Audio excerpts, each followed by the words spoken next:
Lorsqu'on parle de la France, en tant que le terrorisme, on constate que c'est un pays qui a vécu, depuis longtemps des actes de terrorisme très sérieux.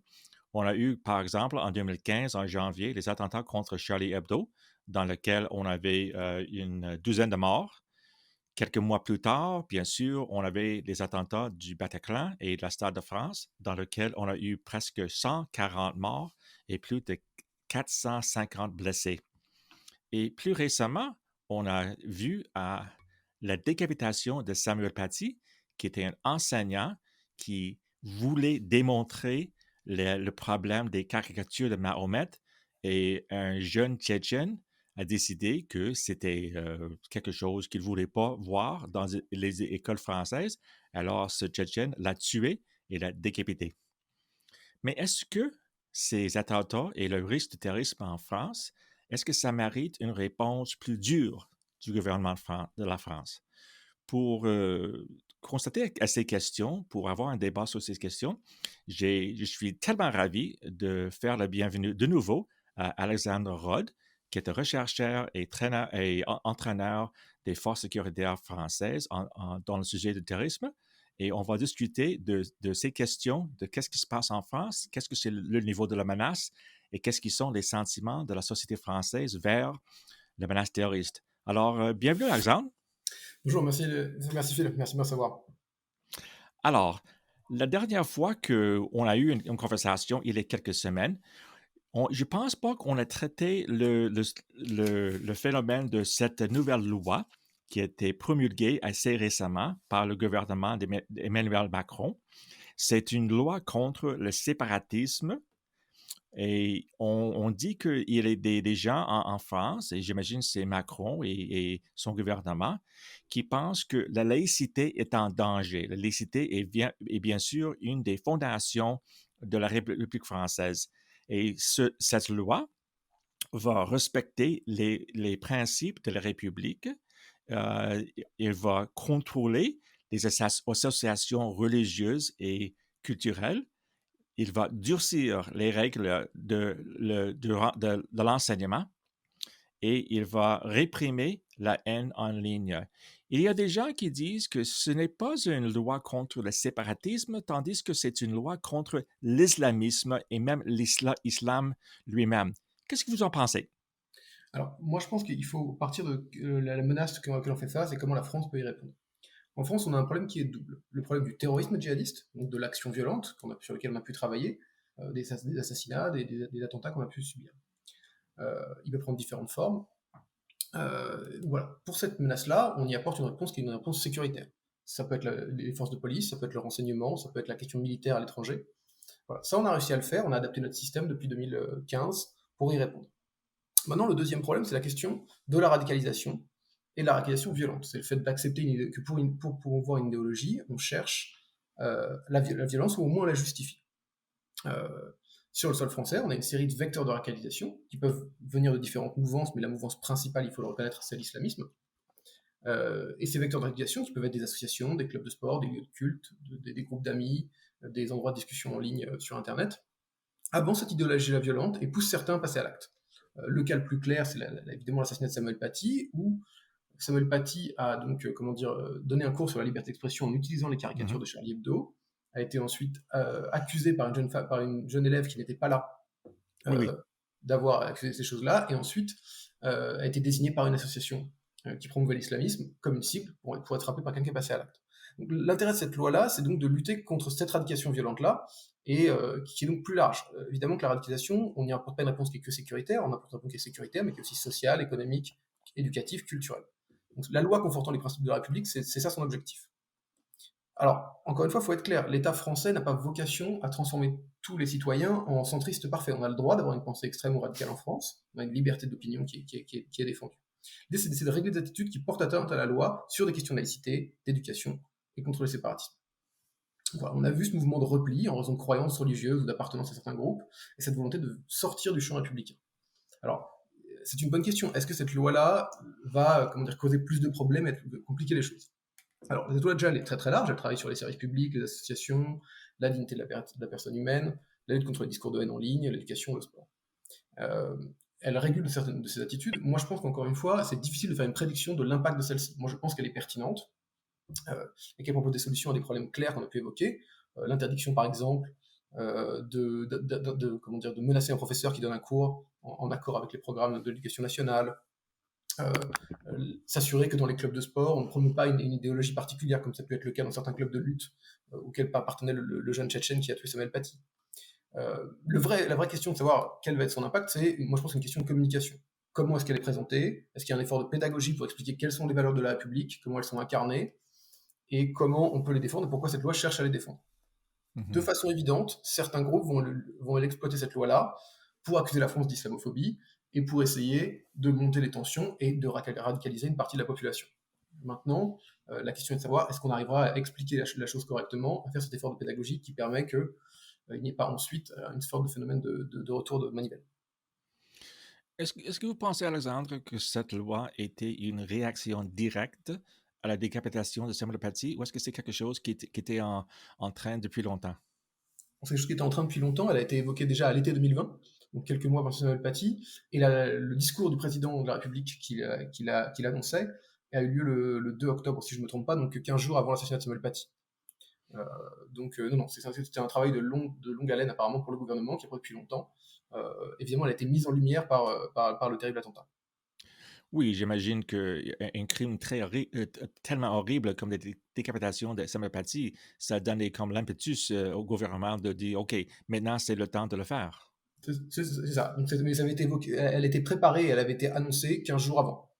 Donc, il y avait quand même cette discussion depuis très longtemps sur le sujet et cette volonté de lutter contre toutes les radicalités et toutes les radicalisations violentes qui cherchent à faire quitter une partie de la population du champ républicain et du vivre ensemble. C'est comme ici au Canada, lorsqu'on a vu l'attentat de Washington le 6 janvier, dans lequel on disait que les Proud Boys participaient, le gouvernement du Canadien a décidé de mettre les Proud Boys sur la liste des entités terroristes.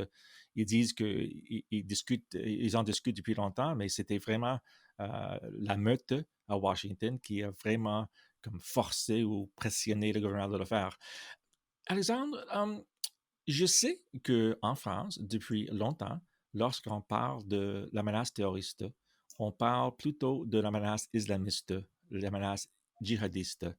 Mais j'imagine qu'il existe en même temps en France l'extrême droite. L'extrême droite existe en Angleterre, aux États-Unis, au Canada, en Allemagne, etc., etc. Mais j'ai rien vu ou j'ai jamais vu des personnes qui en parlent comme la menace de l'extrême droite pose le même niveau de risque que la menace islamiste. Est-ce que c'est vrai? Qu'est-ce que c'est le statut? Qu'est-ce qui se passe maintenant dans le domaine de l'extrême droite en France? Est-ce que vous pensez que peut-être la France va suivre ses alliés en Europe, en Amérique du Nord, en disant que peut-être l'extrême droite va surgir, on va avoir un plus haut risque de l'extrême droite d'ici quelque peu? Alors, c'est une bonne question, c'est une question sur laquelle on travaille régulièrement. Il faut d'abord, moi je pense, se penser sur les chiffres et se poser la question de savoir quelle est vraiment la menace d'extrême droite en France. Quand on regarde les chiffres pour le djihadisme en France, on a 46 attaques en 5 ans, 269 morts et un peu plus d'un millier de blessés. L'an dernier, on a eu 7 attaques djihadistes sur le sol français, plus le huitième, c'est l'incident de Bolène, qui n'est pas considéré comme une attaque terroriste, mais qui ressemble beaucoup. Pour l'extrême droite, on a un peu plus de 35, de 30 événements, beaucoup de vandalisme, alors sur des tirs sur des mosquées, des incendies volontaires, Mhm. alors qui ont presque toujours lieu la nuit, alors qu'il n'y a pas de victimes potentielles, c'est juste des bâtiments qui brûlent. Quelques agressions de l'extrême droite, on note, si je ne me trompe pas, 7 en 5 ans, Mhm. avec pour un total de 11 blessés. Donc évidemment, c'est une menace qui inquiète, c'est normal, mais elle n'est pas au niveau opérationnel que pourrait avoir le djihadisme. Euh, Elle n'est pas capable d'avoir ce degré de sophistication, de létalité, de recrutement, et même de mobilisation que peut avoir le djihadisme en France. Les deux choses sont incomparables. Je pense que c'est une fausse équivalence de les mettre à côté. L'extrême droite violente en France, le terrorisme d'extrême droite ou d'ultra droite, comme on dit ici, euh, est inquiétante, une mouvance qui monte, mais qui n'est absolument pas comparable à celle du djihadisme. Et vous pensez que ça va continuer? Est-ce que vous inquiétez que peut-être l'extrême droite va être beaucoup plus sérieux? Parce que lorsque je lis dans les journaux, les sites web maintenant, il y a la seule chose dont des personnes veulent parler, c'est l'extrême droite, que ce soit au Canada, soit aux États-Unis. Mais est-ce qu'il y a un problème de leadership? Est-ce que c'est un problème de les nombres de personnes ne sont pas là, tandis que euh, chez les djihadistes, il y a des centaines, même des milliers de personnes qui aiment cette idéologie? Alors moi, je pense que le fait qu'on en parle beaucoup dans le monde occidental en général, je pense que c'est un effet historique. Je pense qu'on est beaucoup plus à même, nous occidentaux, de détecter la radicalité d'extrême droite et le discours violent du fait de notre histoire, de la montée du nazisme et de ce qui s'est passé pendant la Seconde Guerre mondiale. Pour le djihadisme, c'est plus dur, parce que ça demande de comprendre un discours qui est complexe, qui est ancien, qui demande un certain nombre de références. Pour le discours d'extrême droite, on comprend tout de suite où est la limite de par notre histoire, et du coup on y est peut-être plus sensible. En France, il y a eu des phases où on a eu du terrorisme d'extrême droite d'importance. La grande période de l'extrême droite, de l'ultra-droite violente en France, c'est pendant la guerre d'Algérie et l'indépendance de Mhm, l'Algérie. On avait un groupe qui s'appelait l'OAS, l'Organisation Armée Secrète, mhm. qui comptait plusieurs milliers de membres et qui a fait près de 2000 victimes pendant quelques années, qui auraient des attaques qui étaient complexes. Et ils ont tiré sur le général de Gaulle alors qu'il était président en 1962 à Clamart. Voilà. C'est un groupe qui est toujours évoqué régulièrement, mais qui était entièrement démantelé et qui n'a pas la puissance qu'il avait à ce moment-là, depuis très longtemps, depuis la fin des années 60. Donc on peut s'inquiéter d'une montée de la mouvance, on voit qu'il y a une mobilisation générale qui pousse à ça. On peut s'inquiéter que la mouvance monte en termes de capacité opérationnelle. Elle est plus armée qu'avant, elle a cette volonté de violence qui est plus claire.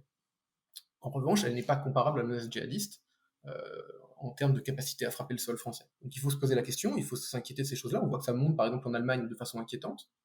On a eu quelques cas en Angleterre également, on a des cas dans les pays nordiques qui peuvent se poser des questions. En France, on a quelques événements que j'ai cités. Mais encore une fois, je pense que c'est faire une fausse équivalence Mhm. de la mettre dos à dos avec le djihadisme, surtout en France.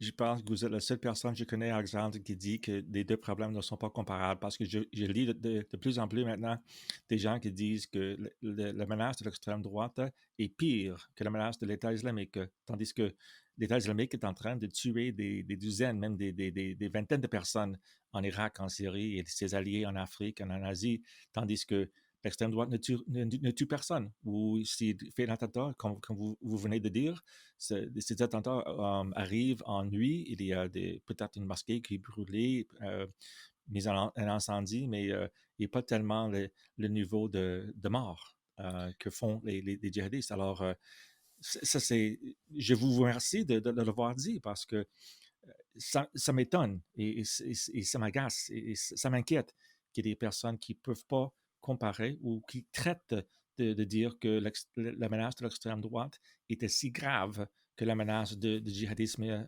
partout dans le monde.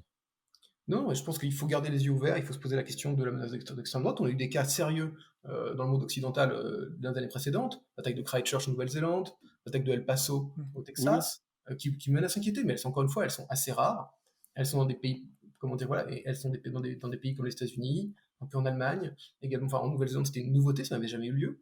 En France, on n'est pas à ce niveau-là opérationnel, encore une fois, et c'est voilà. Donc ça demande de ne pas être naïf et pas dire ne surveillons pas ce qui se passe, de garder les yeux ouverts, mais on ne peut pas comparer les deux. Et le faire serait. Enfin, je pense qu'il y a une question qui se pose aussi, c'est que souvent l'ultra-droite, elle est étudiée par des historiens, et pas Mm. par des gens qui ont un passé dans le monde de la sécurité et qui sont à même de savoir qu'est-ce qui est dangereux ou pas. L'exemple Mhm. historique, il est intéressant, mais il a une limite dans la compréhension du phénomène, surtout Ah, quand on parle d'actualité. ça c'est intéressant. Alors, s'il y a un problème, excuse, qui surgit de l'extrême droite en France, ça sera le DST qui s'en occupe? Alors, la DST a été dissoute et maintenant on parle de la DGSI. Euh, OK. donc c'est le nom du nouveau service. Donc oui, la DGSI et l'ensemble des services de renseignement français se posent sur la question, se travaillent sur la question de l'extrême droite et de l'ultra droite et essaient voilà, on a une vague d'arrestations de quelques groupes depuis 2017-18. L'OAS, les Ganisin, les Barjols, l'Oiseau Noir, l'AFO, qui sont des groupes qui s'étaient organisés en vue de frapper, mais encore une fois, qui n'étaient pas capables de le faire, et qui ont été repérés vite et interpellés. Donc évidemment, il y a une surveillance qui est faite de la menace, car elle existe, mais évidemment pas à ce stade et pas de l'ampleur que peut avoir le djihadisme. OK. Un petit changement, Alexandre. J'aimerais parler de l'opération militaire française en Afrique qui s'appelle Opération Barkhane. Je pense qu'elle a débuté en 2014. c'est une décision du gouvernement français d'envoyer des troupes, des militaires en Afrique pour aider leurs alliés. Et je pense qu'il y a 5 pays, le Niger, la Mauritanie, le Mali, le Tchad et Burkina Faso, qui voyaient une menace assez grande des groupes djihadistes. Quelques-unes sont liées à Al-Qaïda, d'autres à l'État islamique. Et la France a décidé que la situation devient de plus en plus dangereuse. Ce pays-là ne pouvait pas se défendre de ces menaces. On a vu quelques attentats très graves et on a vu même le contrôle du territoire par ces groupes terroristes. Alors, ça fait presque 6 ans et demi que les Français sont là. Ils se déploient à côté de leurs homologues mauritaniens, maliens, etc., etc. Est-ce que cet déploiement, cette opération, est-ce que ça risque de devenir une guerre éternelle, une guerre sans cesse, ce qu'on appelle en anglais le Forever War, qu'on a vu en Afghanistan? Les États-Unis sont là depuis 20 ans. Nous, les Canadiens, étaient là pendant 10 ans. M. Trump a décidé d'enlever les troupes américaines. M. Biden, ça se peut que ça va changer parce que la guerre en Afghanistan, ça n'a pas de terminé. Le Taliban et l'État islamique, il y a un allié de l'État islamique qui s'appelle État islamique Khorasan et ils emportent des attentats chaque jour. Alors, qu'est-ce que la mentalité en France, les Français et les Françaises, qu'est-ce qu'ils pensent de ce qui se passe en Afrique du Nord, dans le Sahel? Est-ce qu'ils pensent que le gouvernement devrait continuer la mission en Afrique ou est-ce qu'ils disent que, bon, on est là depuis 6 ans et demi, ça suffit, on devrait retirer nos soldats de l'Afrique? Alors, c'est une bonne question. Moi, je le reconnais, je ne suis pas analyste militaire, c'est pas ma spécialité, mais j'ai quelques éléments de réponse sur cette question. Donc, évidemment, ça fait presque 7 ans maintenant que l'opération Barkhane a démarré, elle fait suite à l'opération Serval. Alors, il faut savoir que pour les Françaises qui Ah ont oui, été... Serval, oui, oui, oui, oui, oui, Ouais, oui. on a perdu 55 soldats sur ces 7 dernières années, en perdant, avec une augmentation des pertes, parce qu'une augmentation du tempo opérationnel sur les dernières années.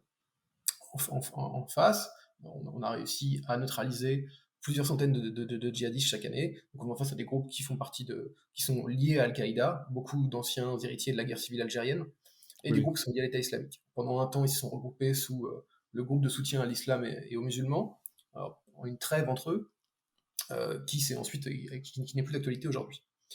Voilà. Le vrai débat pour la partie terroriste, au moins, c'est est-ce que ces groupes-là s'inscrivent vraiment dans le vrai djihad global ou est-ce qu'ils font que reprendre et instrumentaliser des querelles et des conflits locaux sous ce couvert du djihad? C'est une question qui est compliquée. Pour ce qui est de la réaction française, c'est un débat qui a eu lieu beaucoup en ce moment. On a eu une série de pertes, on a perdu 2 soldats en janvier 2021. À savoir, est-ce que l'opération devait continuer, est-ce qu'elle devait changer de forme, et ainsi de suite. Pour ce qui est de la volonté de l'opinion publique sur ces questions-là, l'opinion publique soutient l'opération, plutôt. On voit que la plupart des citoyens français soutiennent l'opération. On voit qu'il y a un refus de l'opération aux extrêmes, que ce soit l'extrême gauche ou l'extrême droite. Voilà. Alors, ce qu'en disent les experts, est-ce que l'opération peut continuer, est-ce qu'elle a un sens, et ainsi de suite. Je vais citer Michel Goya, qui est un des plus grands experts militaires sur cette question-là, en France, qui évoquait le fait que l'opération va continuer dans le futur, c'est sûr, probablement pendant quelques années, une ou deux, mais qui paraît difficile qu'elle se maintienne au-delà de ça. Elle a un Mhm. objectif, l'opération, c'est de permettre aux alliés locaux de reprendre la main sur la mission de sécurité et des luttes contre le groupe djihadiste. Est-ce qu'on est en train d'y arriver? C'est difficile à dire, il y a une série de facteurs à prendre en compte. Voilà. Donc, mon avis sur la question, c'est que, et là je me penche sur les spécialistes qui en parlent, c'est qu'elle va continuer pendant quelques années. Au-delà de ça, ça paraît compliqué. Euh, mais l'opinion française la soutient pour l'instant, malgré les pertes plus récentes qu'on a pu avoir. OK. De temps en temps, lorsque un pays décide d'envoyer ses soldats dans un autre pays pour faire le peacekeeping ou n'importe quoi, il arrive qu'il y ait des groupes de terroristes qui disent, bon, vous êtes ici chez nous, alors on va vous attaquer chez vous. Ici au Canada, on a eu quelques attentats dans les années 2000-2010 dans lesquels les terroristes disaient que nous faisons ça à cause du fait que le Canada est en Afghanistan et est en train de tuer des musulmans. Est-ce qu'il y a la crainte ou le concern en France que ça se peut qu'on va avoir des attentats qui disent que la raison pour laquelle la France est attaquée, c'est à cause de l'opération Barkhane? Ou est-ce qu'il y a déjà eu des attentats en France où les terroristes disaient la raison pour laquelle ils l'ont fait, c'était comme un type de rétribution à l'opération Barkhane? Alors, Je ne suis pas certain de la réponse. J'aurais tendance à dire que plutôt non. On le voit, les attaques qu'on a eues sur le sol français, elles étaient très liées à l'État islamique et aux frappes françaises en Syrie et quand elles avaient lieu, c'était des réclamations qui ont été faites par de nombreux djihadistes. C'est vrai qu'il y a eu ces revendications-là qui ont été faites dans les années 2000, c'est pareil pour l'attaque en Angleterre ou en Espagne, en disant que du fait de l'intervention européenne, en Afghanistan et en Irak, on devenait une cible légitime. Pour ce qui est du Mali, j'ai pas connaissance d'une attaque qui a eu lieu en citant Barkhane comme une raison. Il faut se rendre compte que on voit quand même que la plupart des terroristes sont issus ils sont français, peu liés sur ces questions-là, et on a assez peu de terroristes qui sont issus de la zone sahélienne, du moins sur les attaques qu'on a eues sur les 5 dernières années. Donc plutôt non, pour le OK. moment. OK, ça va toujours changer, j'espère que non. Dernière question, Alexandre. Je sais que vous avez fait de l'entraînement au service militaire et policier en France en tant que qu'est-ce que le terrorisme, extrémisme. Alors, qu'est-ce que vous faites maintenant? Est-ce que vous faites le même type d'entraînement? Est-ce que ça va continuer? Moi, je continue à le faire, j'interviens régulièrement donc, pour la police et pour la gendarmerie nationale sur ces questions-là pour essayer de leur expliquer quelle est la forme de la menace. Donc voilà, le terrorisme en France a évolué. On a une période entre 2015 et 2016 de terrorisme d'ampleur, avec des attaques qui étaient organisées, qui étaient parfois financées, coordonnées par l'État islamique, donc qui prenaient une forme plus grande et qui faisaient plus de victimes. Typiquement, les 3 attaques du 13 novembre au Stade de France, dans les rues de Paris, sur les terrasses et également au Bataclan.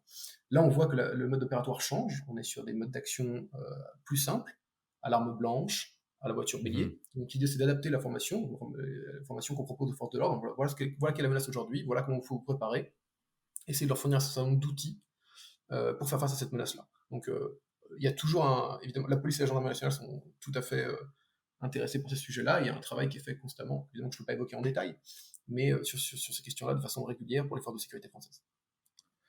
Est-ce que vous diriez, je ne sais pas si c'est une bonne question, une question juste à vous poser, mais est-ce que vous diriez que la police française a une bonne connaissance de qu'est-ce que le terrorisme et l'extrémisme? J'imagine qu'ils sont bien occupés avec d'autres types de crimes et le terrorisme, grâce à Dieu, ça n'arrive pas très fréquemment, ni au Canada ni en France. Alors, lorsque vous faites l'entraînement, est-ce que vous trouvez que la police, ils pensent là-dessus ou est-ce que c'est quelque chose dont ils n'ont pas une bonne compréhension? Alors, je pense qu'il y a eu un travail phénoménal de fait depuis 2015, où la menace n'était pas comprise à ce moment-là, et maintenant il y a un vrai intérêt, il y a une vraie formation. Pour les policiers de terrain avec qui je travaille, moi, ils sont très curieux de la matière, ils veulent en savoir plus, ils veulent se former plus. Donc le sujet du djihadisme est très connu, parce qu'on a eu cette série d'attaques, parce qu'une attaque qui visait des policiers en particulier, donc il y a cet Mhm. intérêt, cette volonté de faire plus. Donc évidemment, c'est vrai que le terrorisme, c'est une menace rare, et qu'il y a plein d'événements du quotidien qu'il faut apprendre à traiter, et d'autres problématiques. Mais ça reste quand même un sujet d'intérêt et de formation assez constante pour toutes les forces de sécurité françaises parce que la menace reste importante. On a vu qu'en 2020, on avait eu plus de 50% d'attaques en plus. On est passé de 3 attaques en 2019, 3 attaques en Mhm. 2018 à 7 attaques en 2020. Donc il y a toujours un intérêt qui est marqué pour la matière de la part des forces de sécurité. Oh, félicitations, parce que oui, vous avez raison. Je pense que la France a été un des seuls pays dans lequel il y a eu quelques attentats terroristes contre les policiers eux-mêmes. Ici au Canada, je ne peux pas constater ni un cas dans lequel les terroristes visaient les polices. Alors, pourquoi pensez-vous peut-être que la France est si différente de cette façon? Alors moi, je sais je pensais à un cas canadien sur l'attaque du Parlement en 2014 où il y avait 2 soldats qui avaient été visés. Alors c'est pas des Oui, ce sont policiers. des soldats, non la police tellement, D'accord. mais le soldat, oui, oui. Effectivement. Alors nous en France, bah, je pense que le terrorisme, il y a une volonté de médiatisation de l'attaque. Quand on attaque un policier, on attaque une cible de l'État qui porte un Ah, bien uniforme, qui est sûr. donc plus marqué. Et je pense qu'il y a un autre élément, c'est qu'on voit que le recrutement qui a été fait par l'État islamique depuis 2015 change vraiment du recrutement d'Al-Qaïda. Al-Qaïda recrutait des cadres, des gens qui étaient relativement formés intellectuellement, qui avaient un bagage idéologique. L'État islamique a ouvert son recrutement à des gens euh, à beaucoup qui étaient déjà délinquants, qui avait un passé de violence un passé qui était allé en prison, qui avait commis un certain nombre de faits. Donc il y avait déjà naturellement souvent une haine de la police et une volonté de frapper la police en particulier. Donc en recrutant ce public-là, et le fait de l'intérêt, parce qu'on frappe une cible qui est symbolique, on a eu des attaques qui étaient terribles, comme l'attaque de Magnanville où 2 policiers ont été assassinés en Mhm. 2016. Ah, bien sûr. Alors, Alexandre, je vous remercie tellement de votre temps. C'était une conversation très intéressante. C'est la deuxième fois qu'on parle du terrorisme. J'espère bien que ça ne serait pas la dernière fois. Alors, merci d'avoir participé à ce podcast. J'en serais ravi, merci à vous, on se reparle quand vous le souhaitez.